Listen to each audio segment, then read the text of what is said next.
What is up, YouTube? JankyYGO here. My name is Michael, and today we have a bunch of new cards to talk about. Some Destiny Heroes, some Ciphers, some Appliancers, and more. So let's just jump right into it.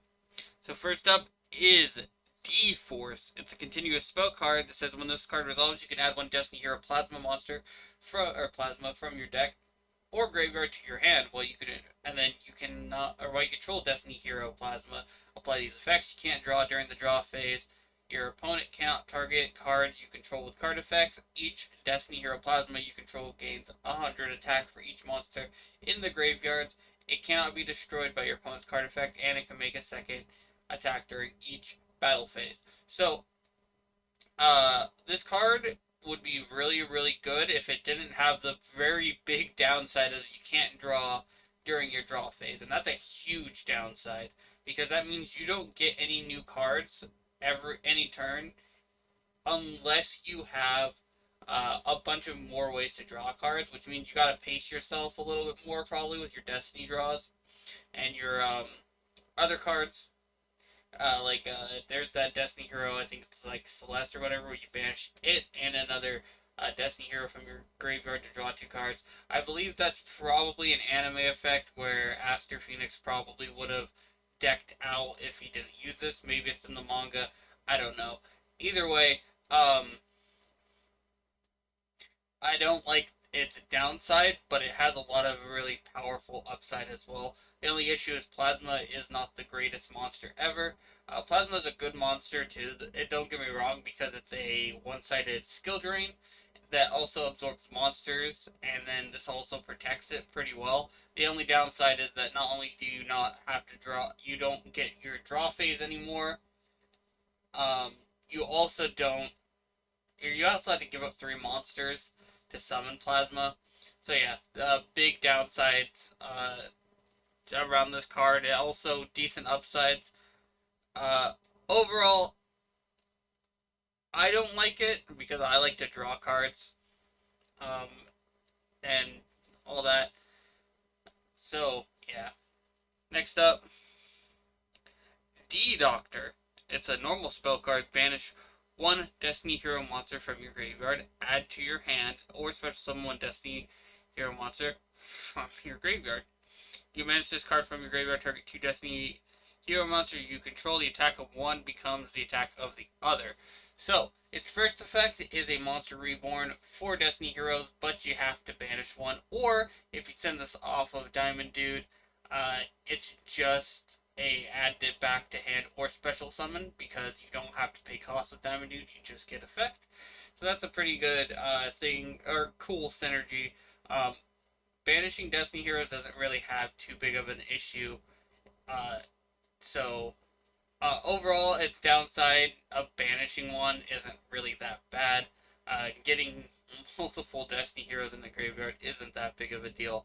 And as for its second effect, it's not a bad second effect. It allows you to get over a lot of things or push for OTK, since it also doesn't have the downside of you know only that monster can attack, like a lot of them do, like a lot of these types of cards do, where you add two attack powers up.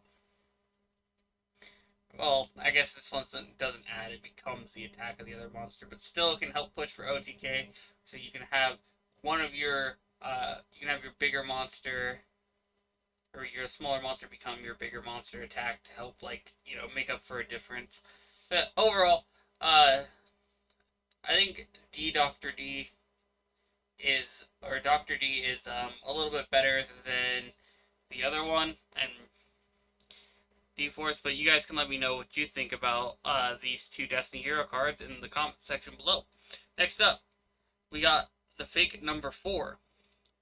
So first up is Silent Sea Nettle, which is a level 4 Water Aqua effect, 800 attack, 1300 defense, and its first and second effects of the card are hard once per turns. If you control a water monster, you can special summon this from your hand, but you can't special summon monsters turn you activate this effect except for water monsters. You can banish. Its second effect is you can banish this card from your graveyard, target up to 3 water monsters in your graveyard, shuffle them into the deck. First effect, the downside of except water monsters can be pretty big. so that's an issue. Um, but you can probably build your deck around that pretty easily because we also have it's a level 4 water, so we also have stuff like Bahamut Shark, so you can so you can use this to summon Bahamut Shark pretty easily, and then on top of that, Bahamut Shark can summon Totally Awesome because Totally Awesome is also a water. As for its second effect, I don't really see a good point to doing that because you're not really drawing cards, unless because in Yu-Gi-Oh we're at a point where we don't really lose resources. We don't really have long grindy games where those shuffling those three back in are really gonna matter. Um, so overall, I don't think its second effect is that good unless we have the new XCs that we're going to talk about next. Has an effect that if water monsters are shuffled back into the deck, you do something.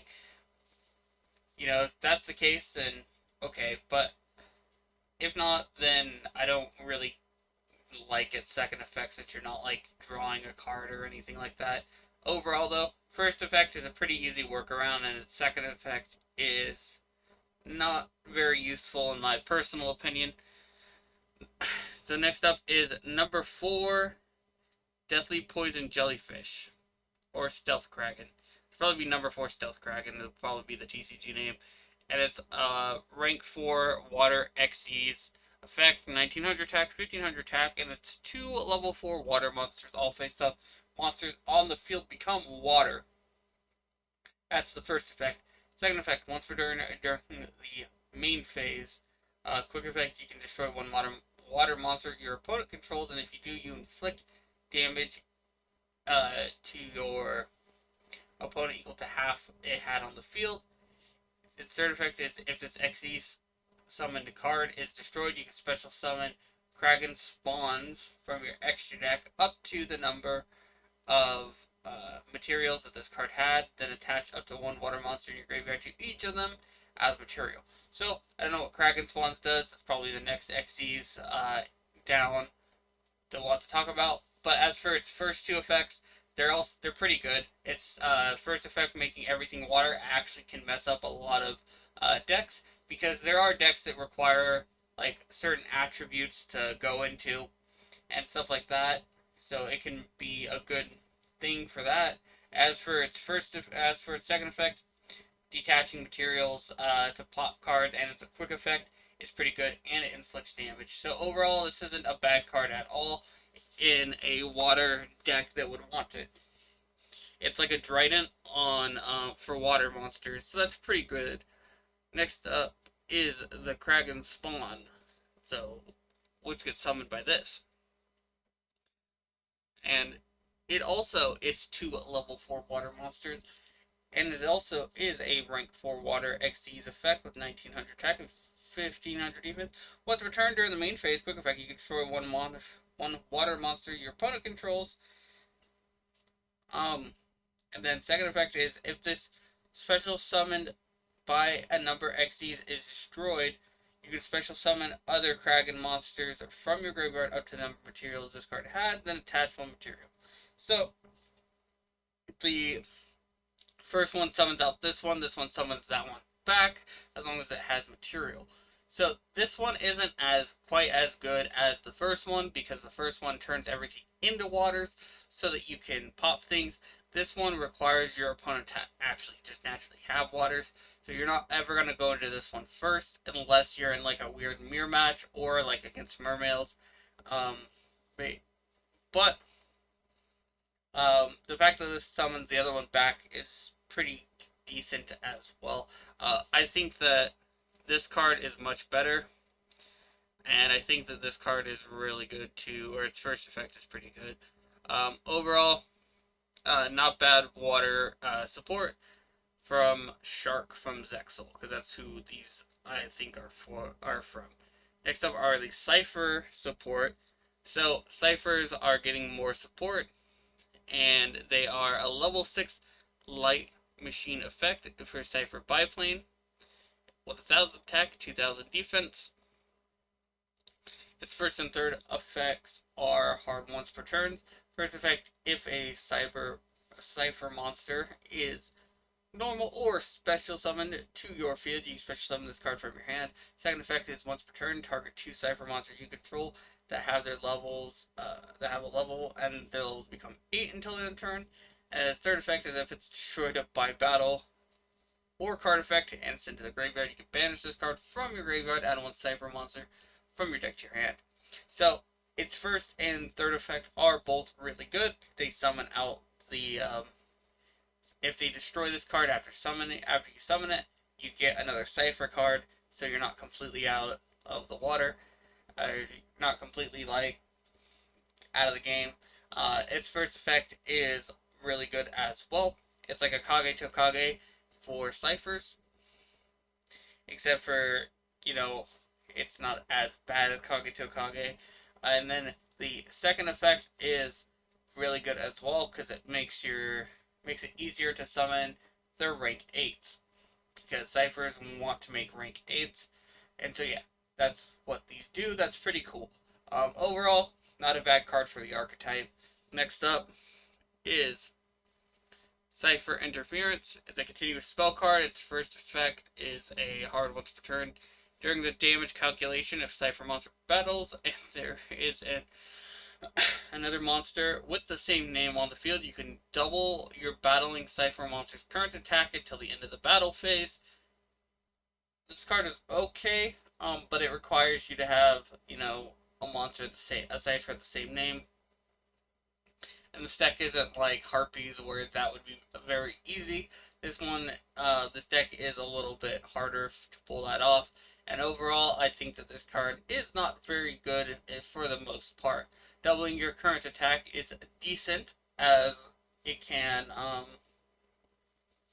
as there are things that helps you get over, helps you out, and everything like that. Doubling attack is a fine thing to have, but I think that overall, it's not as good as like if they had a continuous spell card that was not only a searcher but also like gave protection.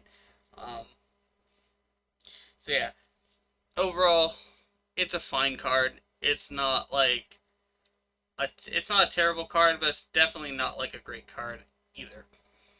Um, Next up is Double Exposure. It's a continuous spell card, and its first and second effects are hard once per turn. Its first effect, you target 2 level 6 or lower monsters on the field with the same name, double their levels. And then the second effect is at the start of the battle phase, you can target 1 Cipher monster you control. The name of one becomes the name of the other, targeted until the end of turn.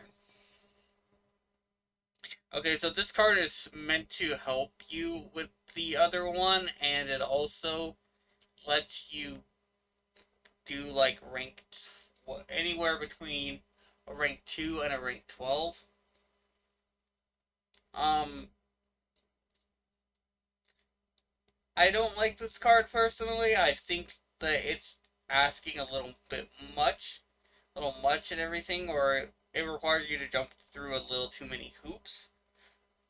Maybe I'm wrong on the ciphers, but I feel like them having needing other names and stuff like that seems a little bit ridiculous, and all that. Especially because if you do its second effect since it's at the start of battle phase, you don't get the second effect the until the next or until your main phase 2. So that's not and what that might not be terrible because you might make something to um set up a board with, but at that point, because you're going to battle phase, you had to be going second to get its second effect at the bare minimum. So that being said, you don't want to do that. You want a way to get a board and your opponent doesn't necessarily have one, or you want to be able to break their board and go into your extra deck and everything. And this card doesn't really help with that. So I don't really like this or the other continuous spells that the ciphers are getting. I do like the new monster. I think the new monster is fine, but the new continuous spells aren't very good in my personal opinion. Next up is Appliancer Propelion. So we got Appliancer support.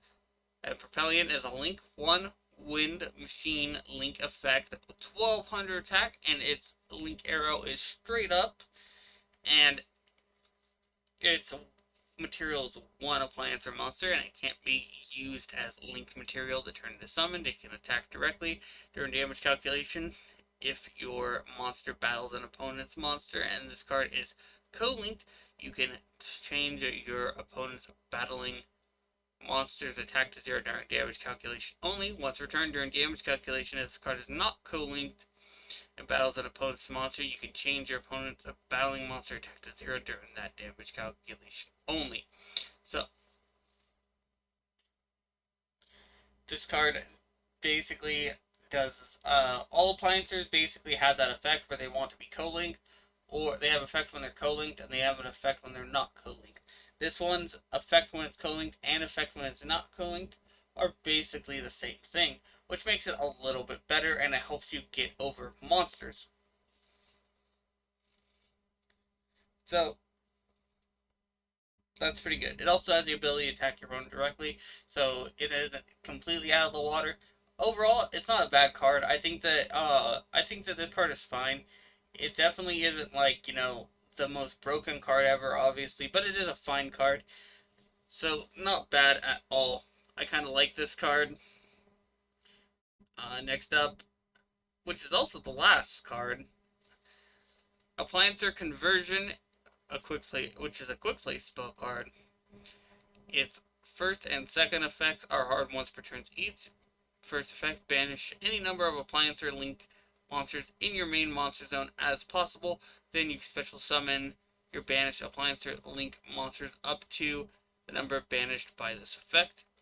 During your main phase, if this card is in your graveyard, except for the turn it was sent there, you can banish one other Appliancer spell trap card from your graveyard to add this card to your hand.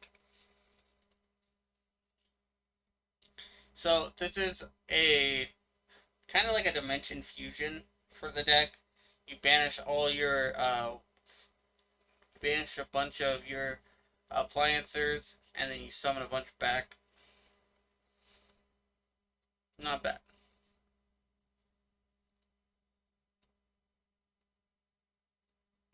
I don't know enough about appliancers necessarily to say how well they banish cards. I think that overall this card is interesting. You guys can let me know in the comment section if you think this card is good for the deck or not. All you Appliancer fans, let me know. But that's going to do it for this video. If it's your birthday today, happy birthday. If you want to send me any cool deck profiles or replays, my email is in the description. And of course, and as always, have a wonderful day.